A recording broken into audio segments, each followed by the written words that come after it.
everyone, Terry here, and today we're gonna do things differently. I've been meaning to make this video for a couple weeks now, but life got in the way, but I got it for you. So for everybody who's been wondering about the financials for doing a complete cooling system refresh on your BMW Z3 or anything similar, with the 3 Series, this video is going to be for you. How much does it cost? There's going to be a lot of different factors that are going to go into the total price for the project. And I just want to make it clear to everyone that these prices are going to vary a lot depending on a lot of different things. It could be which retailer you go with, what manufacturer for parts you go with, as well as where do you live. So all of these are going to influence what the actual price will be for you. So keep in mind, everything in this video is going to be an estimated price for you all, because I'm not including any kind of sales tax or any other kind of fees of that nature, as well as I'm not including the cost of shipping. The reason being is because this is going to fluctuate depending on where you live. Everyone has differences in taxes and fees and shipping and things of that nature. So it doesn't make sense for me to factor that in when it's not going to be accurate for everybody watching the video. Also keep in mind, some parts I did purchase while they were on sale. This project did stretch out for 4 months for me, so I did end up taking advantage of a couple holiday sales along the way to benefit my personal wallet. So just keep that in mind, that the cost of these parts, this is just going to be a baseline of where I paid. Everything is, negligible in the sense that you could easily go with a cheaper brand or a more expensive brand than what I chose. I pretty much stood around mid-tier for the most part when it came to which manufacturers I went with for parts. I also did a lot of price evaluation between different retailers to get the best price at the time when I was purchasing them. So I'll go into that deeper with each thing, but that's just to give you guys kind of an idea of where we will be on this. Now, there's also some other things you'll need to consider when you are doing a refresh for your cooling system, and that is whether or not you decide to go with a fan delete. Now, this is definitely an optional thing. Some of you are not going to do the fan delete. You're going to replace all of those components, and then some of you are going to be like me, where you're going to do the fan delete. That is also going to factor your price. All right, now for me, I did not replace the viscous clutch fan or the shroud. I just took it all out altogether. But if you wanted to replace those components, your clutch is going to be around $85. Again, this is going to vary greatly based on manufacturer and retailer, so just keep that in mind. Get a new blade put on, that's going to be around $20. Again, that's can easily fluctuate. And your shroud is $77. The $77, that one's pretty much a given price for almost everybody. Those are a lot harder to come by, so there aren't as many manufacturers and retailers selling those particularly. And everything that I'm going to be here is going to be directly from different retailers, excluding eBay. There will be no eBay or like used parts on this video. This is all brand new parts directly from major retailers online. So for me, when I began the project, I started at the front of the car.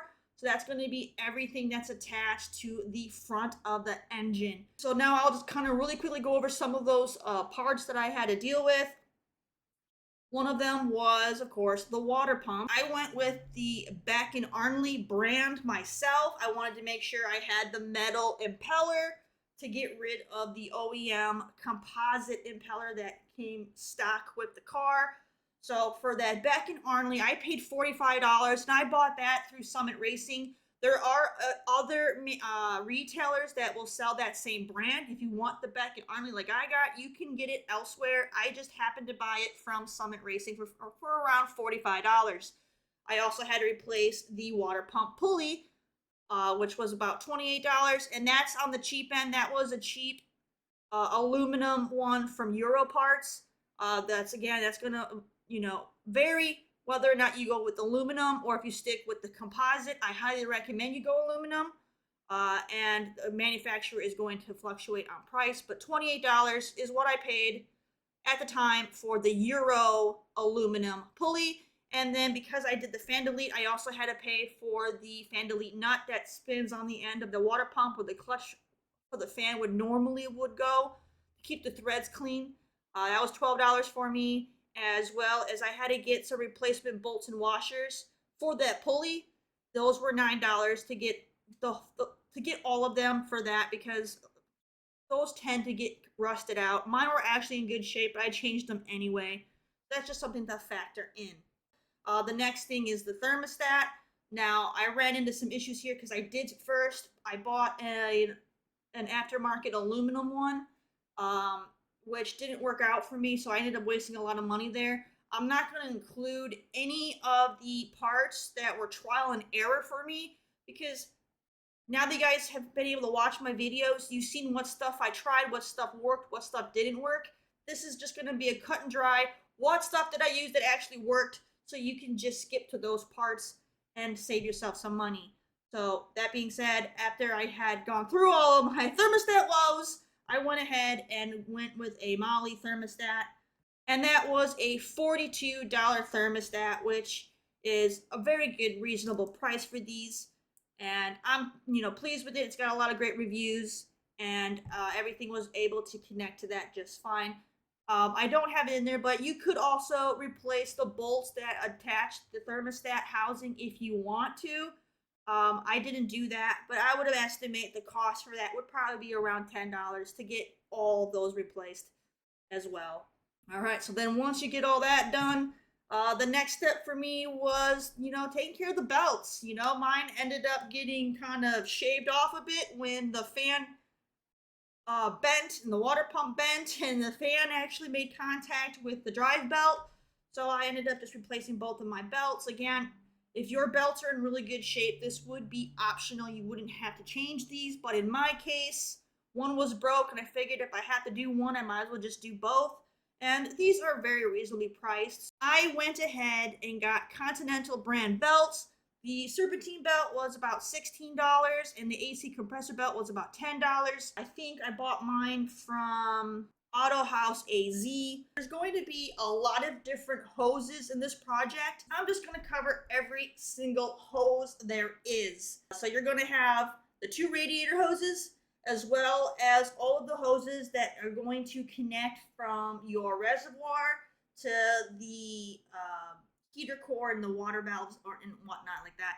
So you're going to have about 6 hoses in total that you can replace. I went with Rain Automotive brand for my hoses, which is a very common one to be purchased. People are happy with it. If you want better fitment, you could stick with BMW brand hoses. You're going to get a much better fitment with everything, but you will be paying a higher price point. So this is just going to be what you would pay if you were to go with Rain. So to start things off, the upper radiator hose was around $24, and then I paid another $17 for the lower radiator hose. And then once we got towards the back, we had the water hose that connected to the water pipe to the actual reservoir. That was $36. And then the heater hose that goes from the heater core to the water valve, that's the really, really short little rubber hose. That one was $9. And then you have the heater hose that went from my reservoir to the heater valve. That was $31. And then you have the hose that goes from the inlet engine to the heater core, which is the coolant pipe to the heater core. That is $19 from what I paid for those particular hoses. The next thing that I also swapped out was the Coolant Reservoir. Now, this again will be an optional thing. You don't necessarily have to do this, but if you are replacing your radiator, it is recommended that every time you put a new radiator in, you replace the expansion tank or the coolant reservoir. I went with Rain brand once again, and I made sure to go with one that came with a cap, because most of these will be sold separately without caps. And I did have some viewers comment that one of the issues they ran into is trying to find a cap that gave a proper seal with the reservoir when buying them separately. I didn't want to have any issues with fitment with anything like that, so I made sure that I got one that came with the reservoir so that everything fits properly. And this one came out to about $65. And this particular one did have the little level sensor on the bottom that I don't have hooked up because my car doesn't use it. But if your particular model vehicle uses the little coolant level sensor, this one does have it included on the bottom. You can just plug it in. I just left mine unplugged because I don't need it. The most probably important part of the project that wasn't that everybody who has a Z3 or an M52 or M54 engine, you know, from the late 90s, early 2000s, this is one of those things that you all need to kind of just do because it's going to kick you in the butt if you ignore it for too long, is you need to replace the coolant pipe and the water pipe that are underneath that intake manifold. Thankfully, when I did mine, they were in really good condition. They had started to deteriorate, but I caught them early enough to where I didn't have any issues with removing the pipes and them falling apart inside the engine block or anything like that. So I'm very thankful for that, that mine were pretty, flawless in that sense. For those of you who, you might have a lot higher mileage than I do on mine, so you might have a lot more degrading on the pipes than I did. So you might run into some more issues. So do not put it off. Get that done. And for me, I went with Rain for the coolant pipe, which was $23.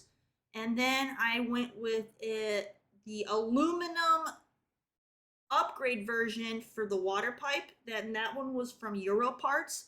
And I believe I purchased both of these from Rock Auto. And the aluminum water pipe came out to $44. Now, if you didn't want to go with the aluminum, you can definitely save some money going with the OEM plastic version. I just wanted to be different, I guess, and go aluminum because I hate plastic so much. This did give me some issues. The O-rings that were on this particular water pipe were the wrong size. So I ended up spending some additional money to get some more O-rings that fit it. So that's a cost that I had to, include that you would not have to do if you stick with plastic. I also had an issue where my brand new hose that would connect to this pipe to the reservoir. So I made a little video where I cut the old hose and I took the end, the quick disconnect end off the old hose, and I ended up putting it on my new one so that way I could still get to connect to the pipe. Again, this is something you would not have to do if you do not mess with the aftermarket aluminum stuff. If you just go with an OE or OEM plastic, you will have a lot better fitment, and these are issues you won't have to come across. But again, the price wasn't that bad, so to me, it was worth just, doing it, and it ended up working out, so I'm not mad. I don't have any leaks or anything. I've been driving the car fine, so it all worked out in the end for me personally. The next part is the big daddy, the radiator. Now, this is one where the price is going to be very widespread because there are so many options between manufacturers as well as retailers, and this is the one that I spent the absolute most time researching because of all of the variances that you could go with. I ended up upgrading to a racing radiator that was fully aluminum, so that way I could get rid of the plastic that is on the sides of the radiator that come with the OEM version, the stock version, because I didn't want to deal with that. Those are still really good radiators. They'll still last you a very long time. There's nothing wrong with you swapping with another one.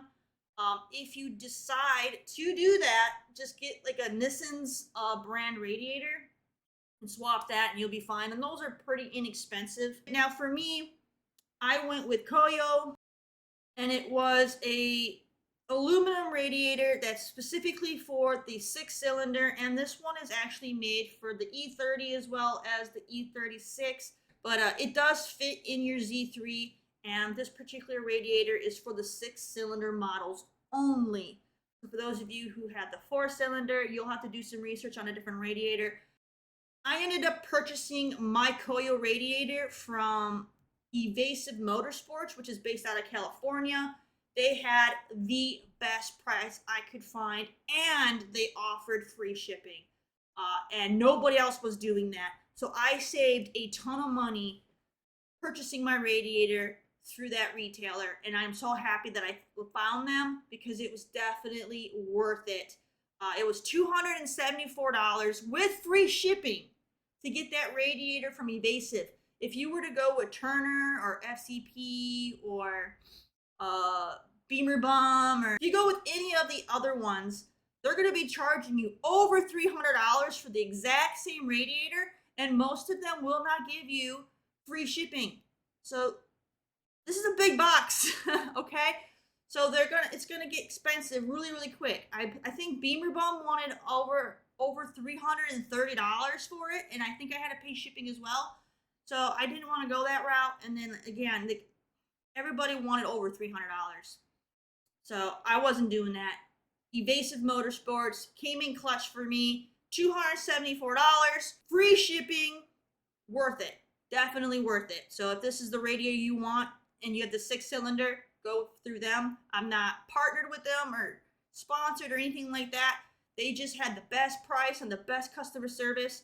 I'm very pleased with them, so I want you guys to know about it because I haven't heard anybody ever promote them in a video before, and it was perfect. I'm so happy I found them. So go ahead and utilize their services if you want to get this particular radiator.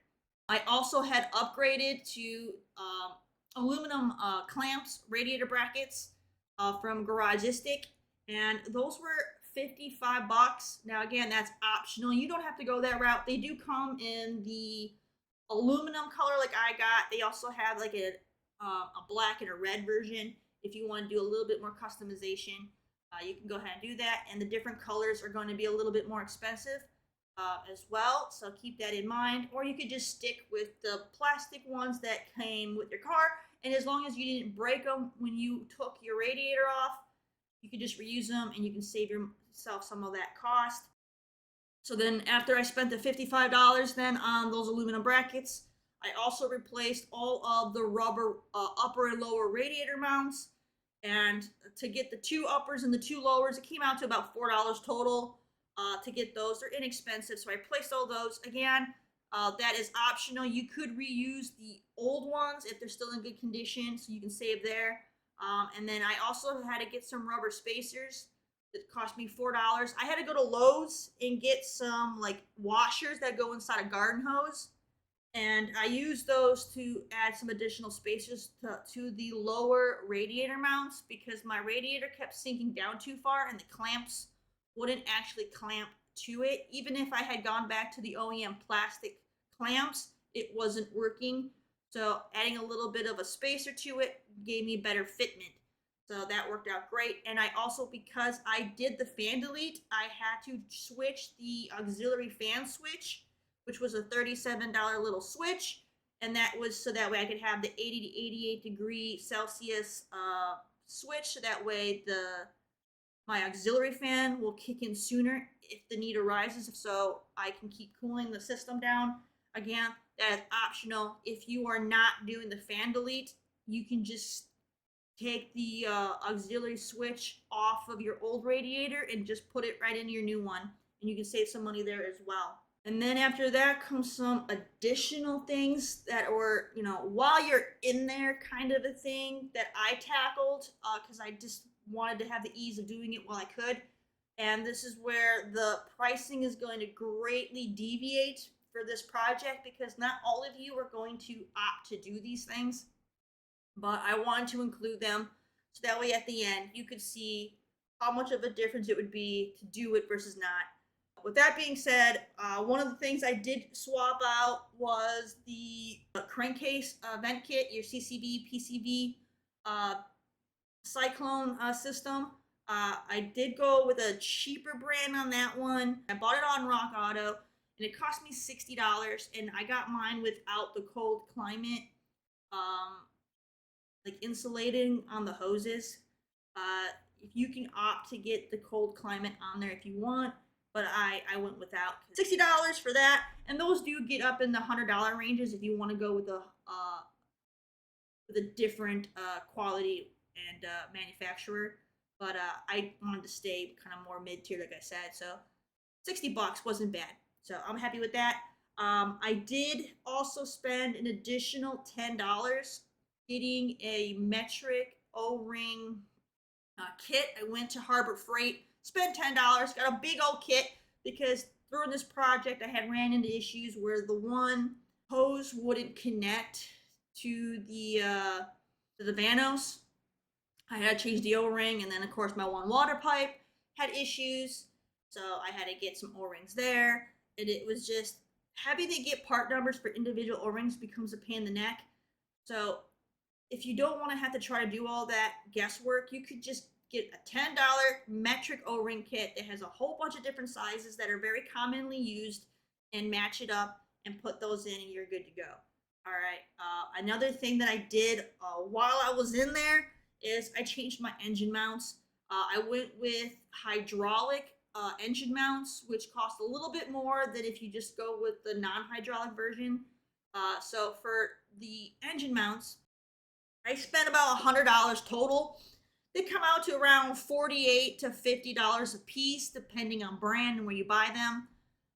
So I got mine on Rock Auto. So I spent about $100 for 2 engine mounts, and I'm happy with those. You can again, if you go with the non-hydraulic, they will be cheaper.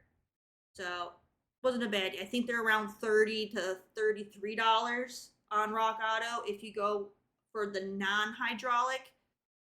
Now, some other things were some gaskets.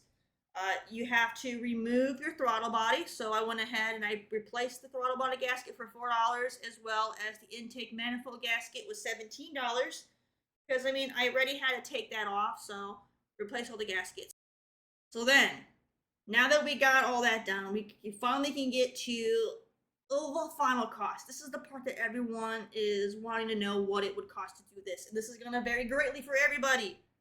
Because, like, yeah, taxes, shipping, where do you live? What parts are you opting to change versus not? You know, everyone's going to be different. It's going to have a huge variance. So I try to do 3 different totals. And again, I could easily have made a lot more different totals if I were to, you know, pick and choose different things to exclude. But it would have been too much. So I just picked 3 different totals to give you guys. So this is the rundown. If you were to do the fan delete like I did, and you decided not to change your engine mounts, and you did not change your crankcase system, you would come out to around $825. In my case, I did the fan delete, and I replaced the crankcase and the engine mount, so I was closer to the $995 range. Now, if you are somebody who just wants to change everything, that means you're going to replace the clutch and the blades for your viscous clutch fan. You're going to replace your fan shroud, and you're doing the CCV and your engine mounts and and all of that. If you're doing everything, you're going to be around the $1,177 range.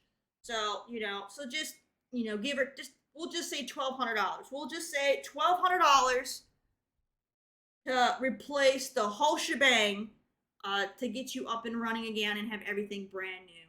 I feel that would be the best estimate on price, and hopefully things won't vary too greatly based on your location and what you would have to spend and things of that nature. But this is definitely an expensive project, but there are definitely ways to keep the costs down, and it's something that is definitely a necessity to do for these cars. So this is what you can kind of, you know, plan for, start, you know, saving up, getting your budget together, and hopefully everything will work out for you. You don't run into any issues. I actually ended up spending a lot more than the $995, because if you guys watched the videos, I had wasted money on a thermostat I ended up not using. I ended up wasting a lot of money on different types of hoses trying to make that thermostat work.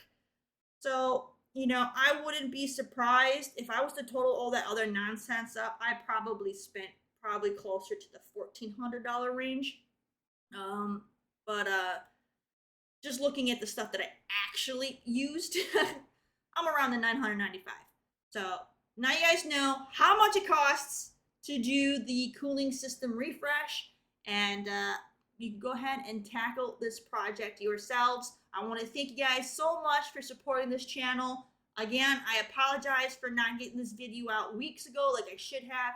Life's been busy, holidays are here, mandatory overtime at work has been kicking my butt, but I just want you to know that I'm still here. I've got plenty more videos coming for the Z3. Got a lot of things that I want to do for maintenance on it, so there's going to be plenty more content to come. It just might be a little bit more sparse until these holidays get behind us.